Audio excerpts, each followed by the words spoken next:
Welcome to Innovations and Breakthroughs with your host, Rich Goldstein, talking about the evolutionary, the revolutionary, the inspiration and the perspiration, and those aha moments that change everything. And now, here's your host, Rich Goldstein.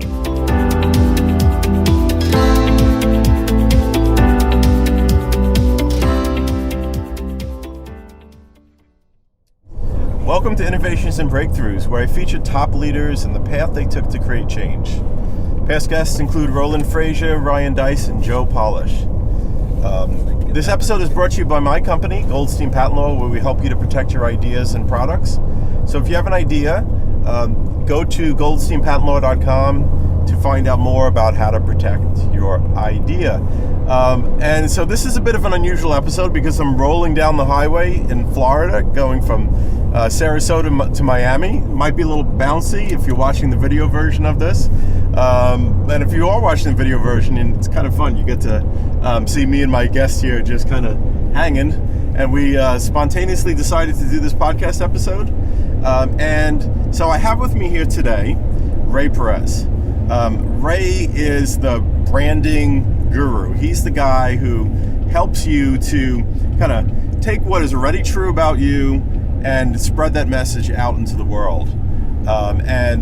He created something called 360 sites, which is a way that facilitates you connecting with other people easily using their preferred method of connecting, whether that's by Facebook or by text message or what have you. And we'll talk a bit about that more later. But Rey is the branding expert. I'm so excited to have him here. So Rey, welcome to the show. Thank you. I love that I get to be part of the one unique episode when we're rolling down the highway at 80 miles an hour while we do this podcast.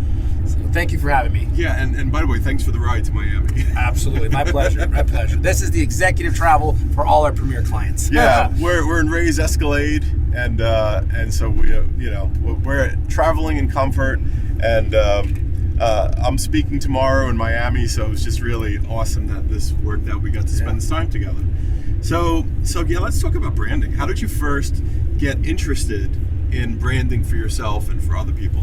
Well, it's really interesting because initially I got into the world of branding and marketing and promotions by being a nightclub promoter in South Beach. So I was in college going to Florida International University, and I was in a fraternity, and a friend said, hey, you know a lot of people, do you think you can help me out promote this party at Senior Frogs in South Beach, and you just invite some people and I'll pay you per head and I'll give you a percentage of the bar. And mind you, I'm like 20 years old. I can't even drink. But I said, yeah, I know a lot of people. I'll invite them. And the first night, I made $800 cash. And back then, to make $800 cash in one night, basically inviting people to a party and doing no work, was out of this world. I actually had a lawn service. I used to cut lawns. And I used to make in a weekend like $350, which was pretty good. But it was like 3 days of 12 hours a day of cutting grass, sweating, and being in the dirt to make $350. And here I am in one night, $800 cash. And that changed my entire view on business. And that's really where I said, okay, I'm going to pursue this. And what I had to do to get people to know about the event, to know about the nightclub, to get them interested in coming is basically the same stuff I do today to get people to come to live business events and seminars and stuff like that we attend together. But it wasn't until 4 years ago where I started to learn about the power of personal branding. I was branding businesses, I was branding companies, I was branding events, and I understood branding and marketing, but I didn't understand what it meant or took to be a personal brand until I started becoming a speaker. And once I got on stage and once I started learning what it is to be someone that not only inspires and moves an audience, but also gets them to take action, I started to realize, wait, if we can connect with people faster, build more of a relationship, they're more likely to trust us, they're more likely to want to do business with us. So I started taking all the branding and marketing skills that I had from the past, and I started integrating them into my speaking using my personal brand. Within 2 years, I was outperforming all the other speakers that I was traveling with in the Small Business Expo. We were on a national tour, attending all these different events. I'm not sure if that's how we met or not. We met with some of the Power Team events. There you go. That's it. I was on the speaking tour. Yeah. So, but I was the number one speaker out of besides the main guy, right, Bill. He was the number one, but I was the number one of all the smaller speakers. And it was because I incorporated my personal branding, my marketing into what I was doing. And then what ended up happening is speakers would ask me, hey, can you do this for me? And then it turned into an entire business. And now I specialize in personal branding. I mean, I've gone deep in the rabbit hole. I took the red pill and went all the way down. And I'll tell you this, if you're listening to this podcast or if you're watching the video, your personal brand has way more value than you give it credit. And we all have a personal brand, whether you like it or not. The question is, who's going to dictate it? Is it the world that's going to dictate it, or are you going to control it? And that's what we do for our clients. No, that's amazing. And and to be clear, you say you were the number one speaker. Really, what that means is selling from stage. So the ability to, which really is, I think, one of the most amazing skills that you've developed, which is to be able to take an audience, give them value, and move them to want to work with you, so that they ultimately walk to the back of the room with their credit card and say, I want to work with you more. I want more of what you have. You've shown me some valuable things about branding, and I'm excited about what else I could learn from you or gain from working with you. So, that's kind of like that's a really high level skill to be able to instill that value, get past people's just automatic skepticism. Yep. And get them able to, or just willing to take action and take their wallet out and pay you. I will add to that, though. Yeah. I did become good in speaking and selling and getting people to take action, but I also learned how to cultivate a relationship with those individuals, get them connected to me, get them to give me their information. Yeah. Maybe they're not ready to give me their credit card in that 60 to 90 minute presentation, but they would give me their information, they would follow me and connect with me, and then later on, I would also make sales. And that's something that I've never personally really seen a speak to sell speaker do effectively. And now that's something that I teach and train, because there's only so many people that are going to take action and buy within 60 to 90 minutes of getting to know you. But there's a lot more people that be willing to give you their information and continue to cultivate a relationship. And maybe a month down the road, 2 months, 6 months down the road, they've been following you, they've been watching, they've been listening, and now they become your customer. And that's what I believe in. I believe in the balance of both. Exactly. Well, and that's the thing too, is like not everyone can be as good and as effective a speaker as you are going to be. And so what you are able to show other people what to do is how to not just generate sales when you can, but also generate leads, to make contacts, which then you can cultivate and follow up, so that even if someone isn't totally moved to do business with you on the spot, you're able to make a good impression, which is what branding comes in. So you help people learn how to make that right impression. And then you show them how to create systems where they can follow up with those contacts. So they've made a good impression, and then maybe it takes a bunch of additional touch points to actually generate business from it. But because that they've made that connection, because they've captured the information, now that's possible. That's right. And in business, and anyone who's an entrepreneur, business owner, business professional that's listening to this podcast, I see that there's two areas that we need to work on for business growth, for business scaling. Number one is leads. How do we generate people to be interested in what you do? And then number two is sales. How do you get those people that are interested to actually become a buying customer? Now, some people have a leads problem. Some people have a sales problem. Some people have both. I particularly work in the area of leads because it's the first step, right? You can't make sales without leads. And it really goes down to what you were saying about cultivating a relationship, providing value, making this person want what you have, or trust that they want to have a conversation with you to see if you can provide a quality product or service. And at that point, once you're on a call, once you're on a Zoom, once you're in a conversation, then comes the sales part, which my partner is actually the one who specializes in that. I'm pretty good, but that's where I partnered with a top salesperson to be able to provide that resource as well. Yeah, absolutely. So I guess the elements of what we're talking about here is, first of all, making an impression, which is branding.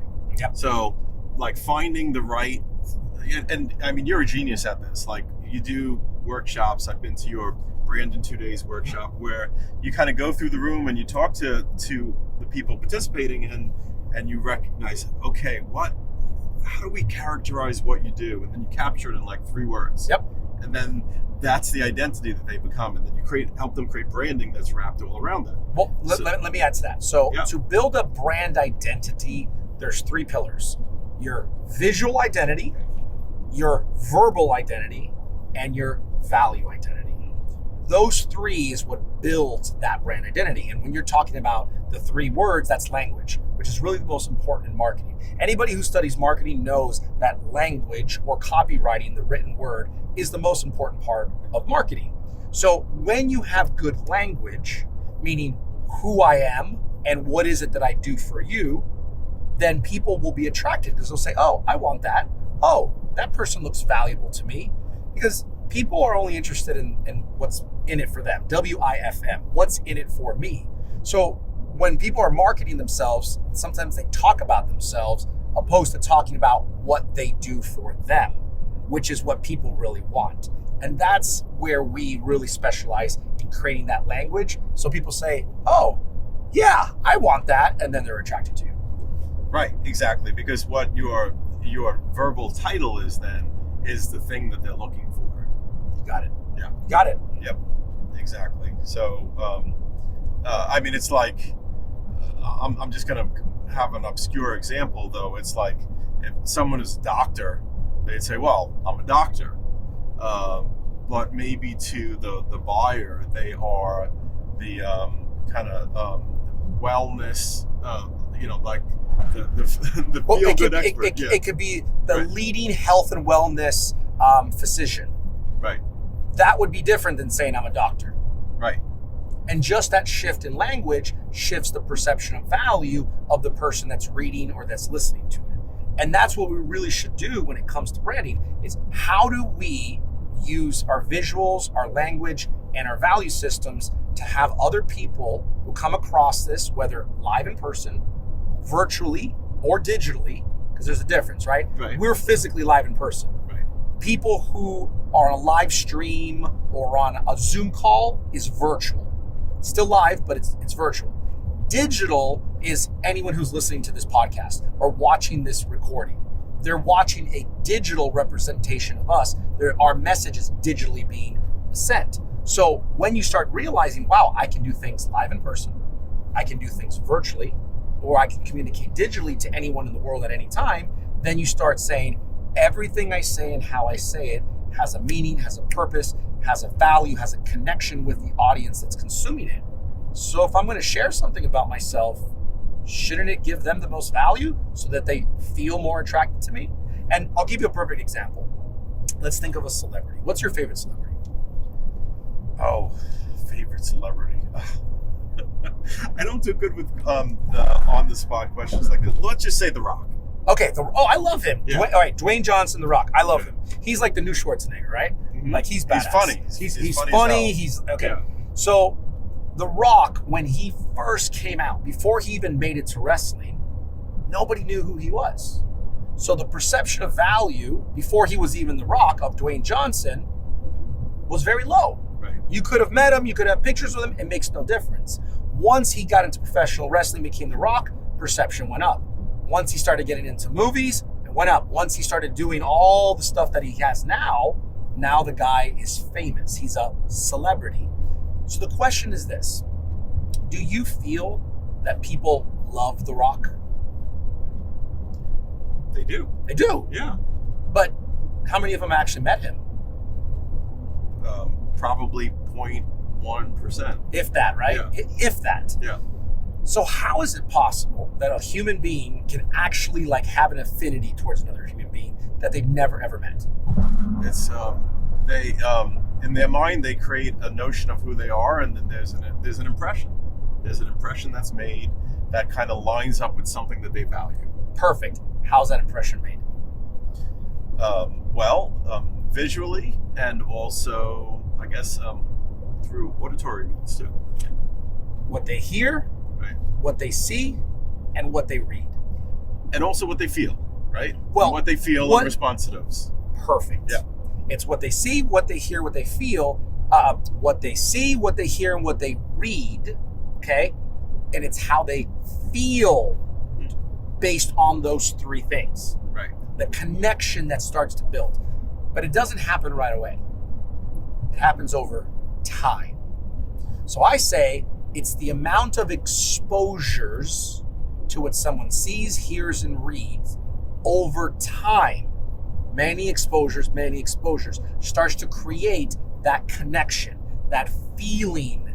After a while, they feel like they know the person and they've never met them in their entire life.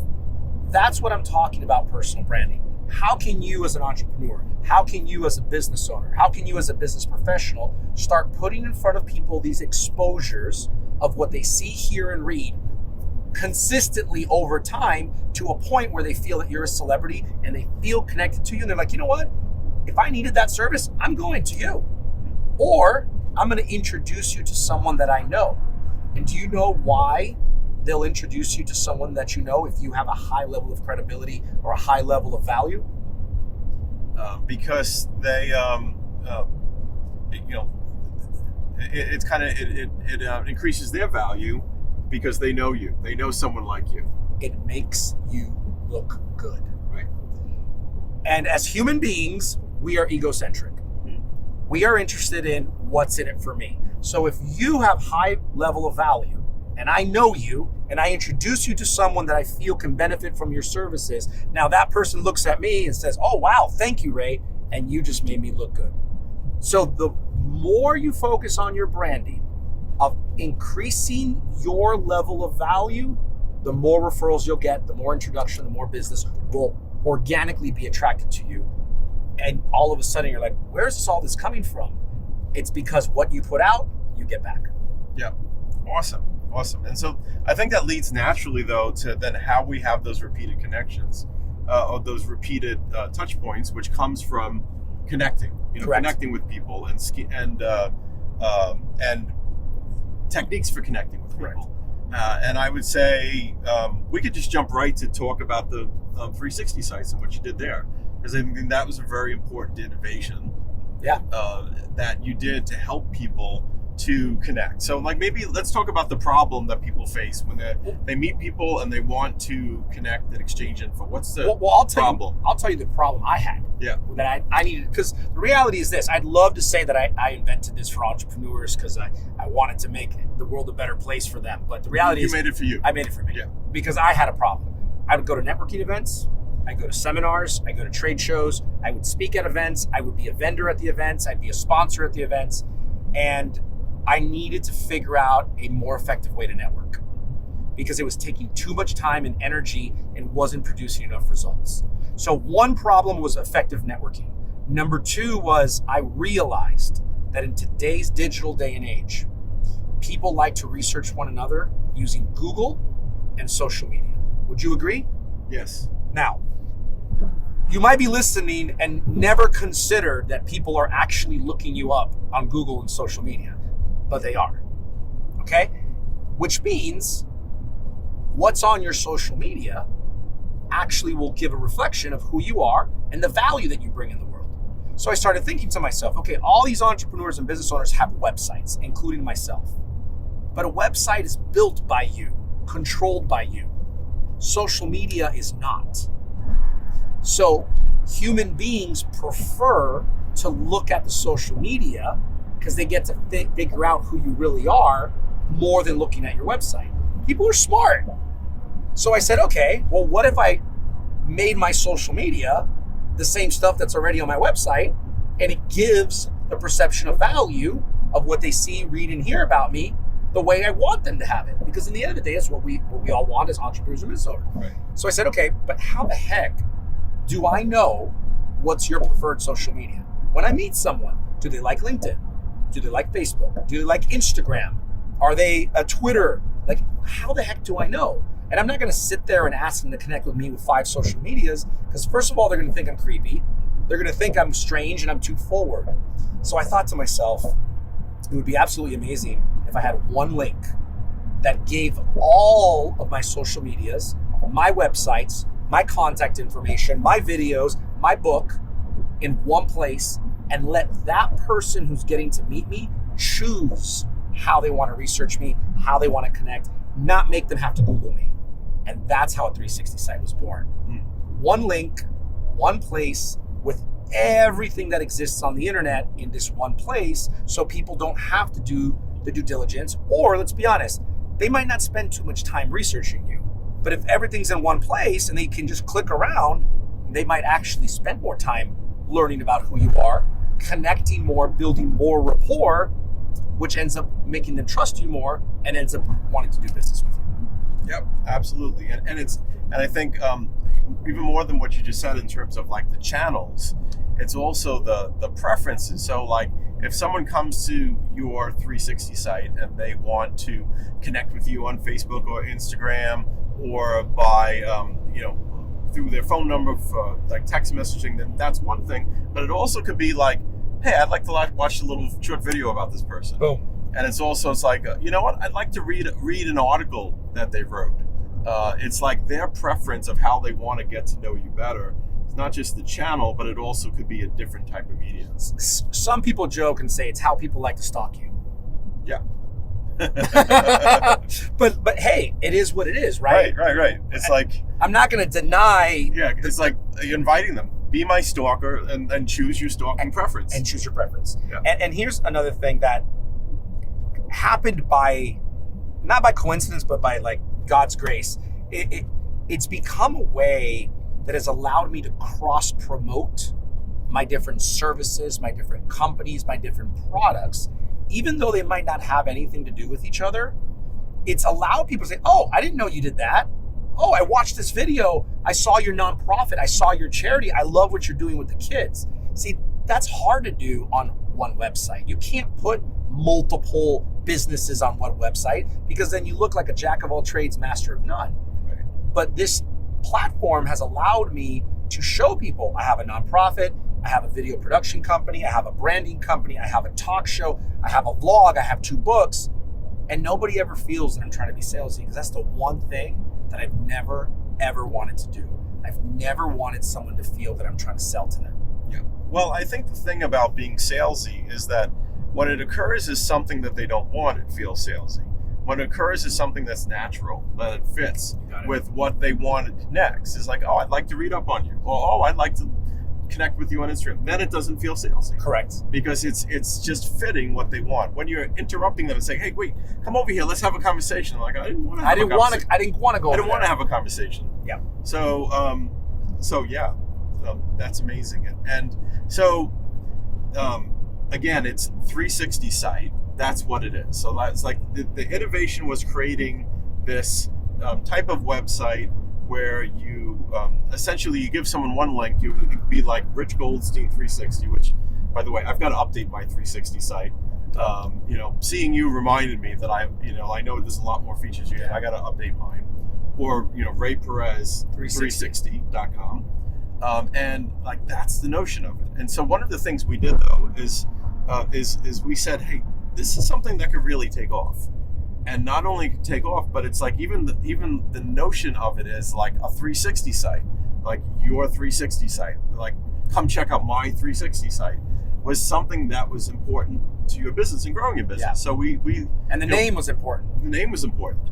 So like, hence the reason why we hired you. Right. Yeah. So we recognizing that IP is important, we protected those things which we think people might find valuable in it and that people might try to imitate. We're concerned maybe someone else would say like, I offer 360 sites. Well, no. We want to clarify for people that a 360 site is something unique to Rey Perez and his company. And my IP. Yeah, and so that's why we did trademarks for my 360 site, 360 site, things like that also for like... Well, you did it for my branding event, which same thing, my intellectual property. Yeah. We've been able to figure out a way to brand people in 2 days, create all their medias, their videos, everything. There might be some other people that are trying to do something similar, but nobody can now use my IP and nobody can use my name because of the trademarking you did for us. Exactly. And so I think then that's a key thing. Well, that's an important thing for your business. We establish that, and it kind of gives you the freedom to go out there and say hey, 360 sites, promote 360 sites. A lot of times people that don't have protection, they find themselves in a situation where they want to promote it, but they're afraid that if they promote it too much, someone will see it that will then copy it. It's like, you know what? I could get you on Oprah. Like, oh, no, we're not ready for that because, well, what if someone sees it? Yep. And so once you're able to protect it, you can just go out there and say, like, I'm just going to tell the world about 360 sites because that's my brand. And if it gets big, it's going to be me getting big. That's right. Not someone else. And what happens, because you shared this once before, someone else starts to copy you, starts to get big. What can you do when you have the trademark? Well, then, essentially you have the ability to shut them down. Having the trademark gives you the ability to stop them from doing anything that would be confusingly similar, something that would confuse other people into thinking that they're doing business with you when they're doing business with them. And that's exactly what you want to prevent. That's right. Cool. Awesome. And we're grateful for that, so thank you. Yes. No, absolutely. I'm grateful for this interview. And if people want to learn more about you, I think for once, I know the answer to this question. People want to learn more about you or get in touch with you. How do they go about doing so? RayPerez360.com. Everything's there. My social media, my books, my websites, my contact information, videos, everything you want in one place. And one thing I didn't mention that we did not have when we set up your 360 site a few years ago is we have a community now. So you actually can go into the directory and type in a industry, a title, a keyword, and find people in the 360 community that pop up. And when you click on them, it takes you to the 360 site. So if somebody's looking for trademark or patent or attorney, you'll pop up inside the 360 community and they can connect with you. Yeah, that's awesome. I love it. All right, well, Ray, thanks so much for doing this interview. Thank you. Thanks for the ride in one of your Escalade, one of your 8 cars. But yeah, and I guess now just off to Miami. Thanks, everyone. Bye.